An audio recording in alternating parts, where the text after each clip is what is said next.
আসসালামু আলাইকুম, good morning, শুভ সকাল।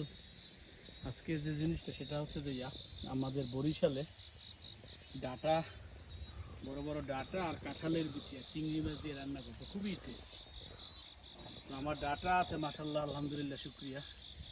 কাঁঠালের বিচি না, কারোর কাছে যদি কাঁঠালের বিচি থাকে তাহলে আমাদের বাসায় নিয়ে আসেন, একসাথে রান্না করিয়া খাই। অথবা কিন্তু এটা হতাশ আমি হ্যাঁ, এবার হতাশ। হতাশ হলেও তোমার সেরকম হয়েছে তো, না, ওই যে পোকা আসছে। থাকবে না। হ্যাঁ, এইটা একটু ঘন হয়েছে বেশি, মানে পাতলা করা দরকার নাকি? আলহামদুলিল্লাহ, শুক্রিয়া, ভালোই ডাটা শাক হয়েছে। আলহামদুলিল্লাহ, বাট কাঁঠালের বিচির অপেক্ষা আছে, যদি কারোর কাছে থাকে।